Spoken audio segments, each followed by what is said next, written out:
할렐루야. 9월 4일 월요일 새벽입니다. 오늘도 하나님께 예배함으로 복된 하루를 시작하도록 하겠습니다. 오늘 하나님께서 주시는 은혜의 말씀은 디모데전서 3장 1절부터 13절 말씀이 되겠습니다. 디모데전서 3장 1절부터 13절 말씀을 봉독해 드리겠습니다. 미쁘다 이 말이여 곧 사람이 감독의 직분을 얻으려 함은 선한 일을 사모하는 것이라 함이로다. 그러므로 감독은 책망할 것이 없으며 한 아내의 남편이 되며 절제하며 신중하며 단정하며 나그네를 대접하며 가르치기를 잘하며 술을 즐기지 아니하며 구타하지 아니하며 오직 관용하며 다투지 아니하며 돈을 사랑하지 아니하며 자기 집을 잘 다스려 자녀들로 모든 공손함으로 복종하게 하는 자라야 할지며 사람이 자기 집을 다스릴 줄 알지 못하면 어찌 하나님의 교회를 돌보리요. 새로 입교한 자도 말지니 교만하여져서 마귀를 정죄하는 그 정죄에 빠질까 하며 또한 외인에게서도 선한 증거를 얻은 자라야 할지니 비방과 마귀의 올무에 빠질까 염려하라. 이와 같이 집사들도 정중하고 일구연을 하지 아니하고 술에 임박이지 아니하고 더러운 일을 탐하지 아니하고 깨끗한 양심에 믿음의 비밀을 가진 자라야 할지니 이에 이 사람들을 먼저 시험하여 보고 그 후에 책망할 것이 없으면 집사의 직분을 맡게 할 것이요. 여자들도 이와 같이 정숙하고 모함하지 아니하며 절제하며 모든 일에 충성된 자라야 할지니라.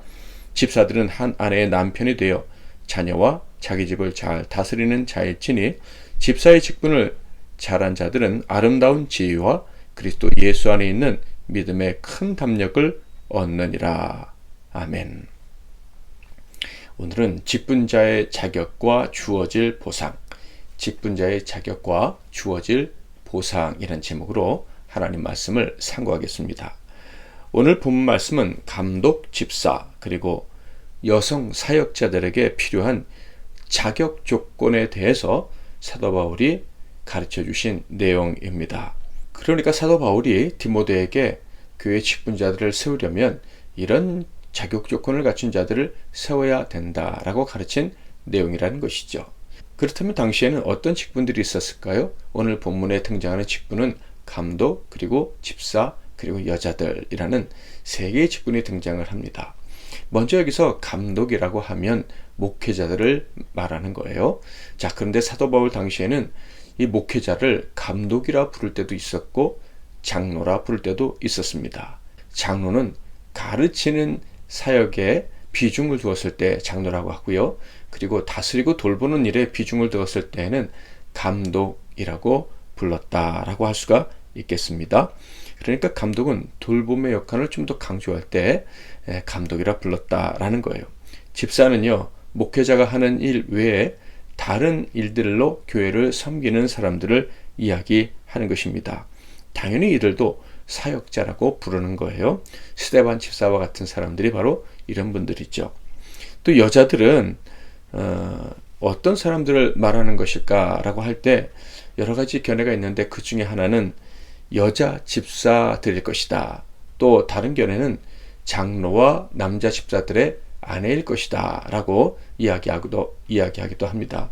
그렇지만 분명한 것은 당시 교회에 여자 사역자들이 있었다라는 것이고요.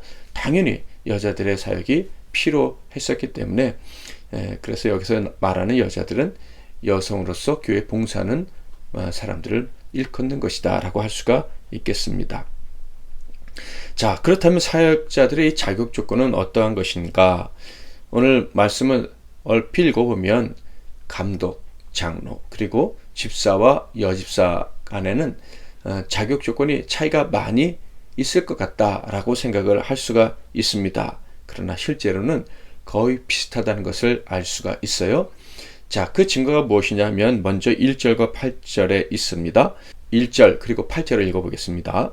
미쁘다 이 말이여 곧 사람이 감독의 직분을 얻으려 함은 선한 일을 사모하는 것이라 함이로다. 8절 이와 같이 집사들도 정중하고 일구연을 하지 아니하고 술에 임박히지 아니하고 더러운 일을 탐하지 아니하고. 1절은 장로, 감독들에 대한 말씀이고 그리고 8절은 집사들에 대한 말씀이라는 것을 알 수가 있는데, 그런데 8절, 즉 집사들의 자격 조건에 대해서 이야기할 때 맨 처음 나온 말씀이 어떤 말씀입니까? 이와 같이라는 말이에요. 이와 같이 집사들도, 자, 이 말씀을 통해서 우리가 무엇을 알 수가 있겠습니까? 목회자들에게 요구되는 조건과 집사들에게 요구되는 조건이 크게 다르지는 않겠구나라는 것을 짐작할 수가 있는 거예요. 자, 그렇다면 여자들은 또 어떨까요? 11절, 여자들도 이와 같이 정숙하고 모함하지 아니하며 절제하며 모든 일에 충성된 자라야 할지니라. 여자들도 이와 같이 라고 표현이 되어 있습니다. 그러니까 여자들 역시도 장로들 그리고 남자 사역자들과 자격 조건에 있어서 크게 다르지 않다는 것을 짐작할 수가 있습니다. 따라서 목회자들을 포함한 모든 교회 일꾼들은 오늘 본문 말씀에 자신을 비춰봐야 할 것입니다. 이것은 목회자들에게 요구되는 자격 조건이야. 이거는 남자 집사들에게 요구되는 자격 조건이야. 이렇게 보지 말고 이 모든 자격 조건들이 나에게 요구되는 것이다 라고 생각하고 그 말씀에 자신을 비춰보고 잘못된 것들을 고치고 하나님이 요구하시는 자격 조건을 갖추기 위해 최선을 다해야 할 것입니다. 자, 그렇다고 해서 정말 오늘 말씀에 요구되는 대로 완벽한 그런 조건을 갖추어야만 사역자가 될 수 있을까? 자, 2절을 볼까요? 그러므로 감독은 책망할 것이 없으며 하나하나의 남편이 되며 이렇게 되어 있는데요. 제일 먼저 나오는 것이 책망할 것이 없어야 된다.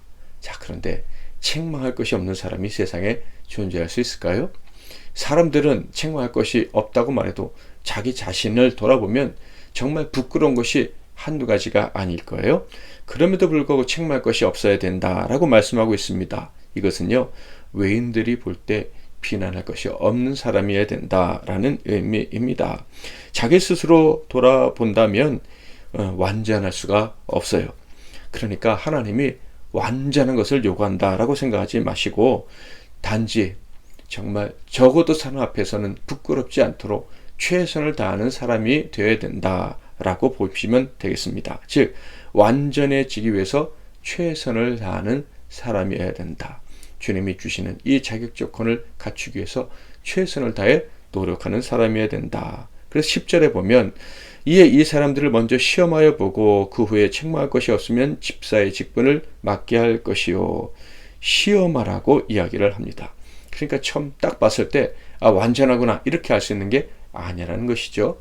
계속 지켜보면서 이 사람이 노력하고 있는지, 이 사람이 시간이 지날수록 그 중심이 바른 사람인지, 책망할 것이 없는 사람이 되려고 애쓰고 하나하나의 남편으로서 그 자격을 갖추고 정말 신실한 남편으로서 역할을 계속해서 잘하고 있는지 이것을 오랫동안 지켜본 후에 직분자로 세우라라는 것입니다. 자, 그렇다면 좀 더 구체적으로 어떤 자격들을 갖춰야 되는지 살펴보기를 원하는데요. 그런데 성경을 읽어보면 이 자격 조건이 너무나도 많고 그것을 오늘 이 시간에 다 설명할 수 없다는 것을 알 거예요. 그래서 오늘은 한 가지만 살펴보려고 합니다. 1절 말씀. 미쁘다 이 말이요 곧 사람이 감독의 직분을 얻으려 함은 선한 일을 사모하는 것이라 함이로다. 감독이 되려고 하는 사람은 선한 일을 사모해야 된다라고 말씀하고 있어요.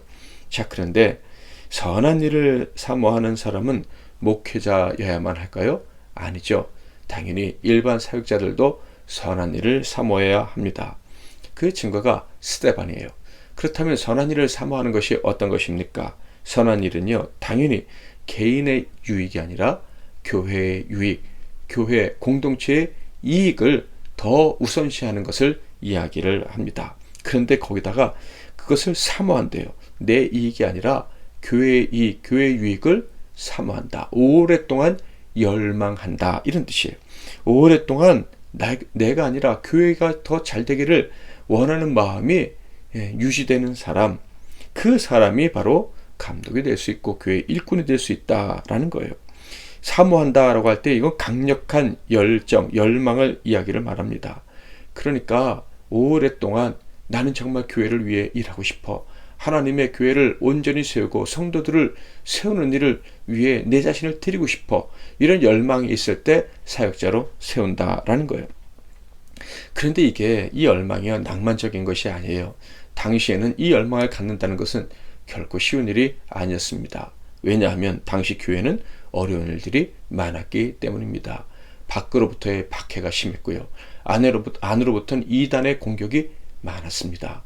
그래서 목회자는 누명을 쓰고 미움을 받고 심지어 자기의 생명에 위협을 당하는 일이 찾아올 수도 있는 거예요. 희생을 각오해야지만 사역자의 길을 갈 수 있다라는 거예요. 그래서 결국 스데반 같은 사람은 희생을 당하지 않았습니까? 그런데 이런 일을 당할 줄 알면서도 선한 일을 사모한다. 보통 사람들이 아닌 거죠. 하나님이 특별히 주신 열망이 있는 거예요. 그런 사람들이 감독으로, 장로로, 사역자로 세워질 수 있다라는 것입니다. 내 것, 내 물질, 내 시간, 내 생명, 심지어 내 가족도 피해를 당할 수가 있는 거예요. 그럼에도 불구하고 사모하는 사람, 그 사람이 교회 목회자요, 일꾼이 되어야 된다라는 거예요. 자, 이렇게 내가 손해보더라도 교회와 공동체를 위해 헌신하는 마음이 있어서 결국 일꾼이 되면, 사역자가 되면 이 사람들은 어떤 복을 받게 됩니까? 13절, 집사의 직분을 잘한 자들은 아름다운 지혜와 그리스도 예수 안에 있는 믿음의 큰 담력을 얻느니라. 집사의 직분을 잘한 자들에게 이런 복이 임한다라고 말씀하고 있지만 이것은 또한 목회자들, 여자 집사들에게 동일하게 해당되는 말씀입니다. 자, 어떤 보상입니까? 큰 물질의 보상입니까? 건강의 복입니까? 아닙니다. 믿음의 큰 담력을 얻는 복을 얻게 된다라고 말씀하고 있어요. 이것이 무엇입니까? 믿음의 큰 담력이라는 것은 자기 믿음에 대한 확신을 이야기하는 거예요. 이렇게 주의 나라를 위해서, 주의 교회를 위해서 헌신하면 정말 사모하는 마음을 가지고 결국 내가 어떤 값을 치르더라도 주의 교회를 위해서 내 자신을 드리고 싶다 해서 헌신하게 되면 그 사람은 단지 땅에 있는 복이 아니라 하늘의 복을 받게 된다는 거예요. 하나님이 주신 믿음이 점점 커져서 아브라함처럼 하나님을 철저히 신뢰함으로 하나님께 어떤 칭찬을 받느냐? 네가 나를 경외하는 줄 이제야 알겠다라는 칭찬을 받게 된다라는 말씀입니다. 신약적으로 말하면 결국 예수 그리스도를 닮는, 하나님의 아들을 닮는, 하나님을 철저히 신뢰하는 자가 된다라는 것입니다. 사랑하는 성도 여러분, 이것보다 큰 복이 없습니다. 왜냐하면 이것이 하나님이 우리에게 주신 가장 큰 비전이기 때문에 그렇습니다. 그러므로 저와 여러분의 마음속에 주의 교회, 하나님 나라, 주의 백성들을 위해 자신을 드리고 싶은 마음이 오늘 점점 더 크게 자라날 수 있기를 바라고, 그 열망이 오랫동안 평생 지속되어 교회에서 쓰임받을 수 있기를 바랍니다. 그래서 세상에 꺾을 수 없는, 그 어떤 것으로도 빼올 수 없는 큰 믿음의 담력을 가지고 살다가 천국에 다 들어갈 수 있기를 주님의 이름으로 축복합니다. 찬양하고 기도하겠는데요. 나 맡은 본분은 찬양하겠습니다. 나 맡은 본분은 구주를 높이고 문 영혼 구원 헛도로 잘 인도함이라. 부르심 받들어 내 형제 섬기며 구주의 뜻을 따라서 내 정성 다하리. 주 앞에 모든 일 잘 행케 하시고 이후에 주님 뵈올 때 상 받게 하소서. 나 항상 깨어서 늘 기도드리며 내 믿음 변치 않도록 날 도와주소서. 아멘. 제가 먼저 잠깐 기도하고 여러분도 각자 기도하고 오늘 하루 시작하시기를 바랍니다. 하나님 아버지, 우리에게 직분자가 되고 싶은 열망을 주시니 감사합니다. 또 직분을 맡겨주시니 감사합니다. 평생 하나님의 교회를 위해 쓰임받고 싶은 열망, 어떤 값을 치를지 모르지만은 그럼에도 불구하고 교회를 위해 또 성도들을 세우기 위해 내 자신을 드리고 싶은 열망이 점점 커지게 하옵시고 그 열망에 따라 헌신하는 가운데 우리 안에 하나님 향한 믿음, 신뢰가 점점 커지고 확고해질 수 있는 복을 누리게 하옵소서.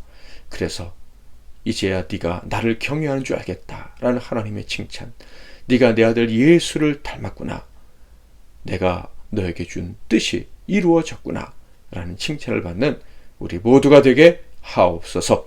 예수 그리스도 이름으로 기도하옵나이다. 아멘.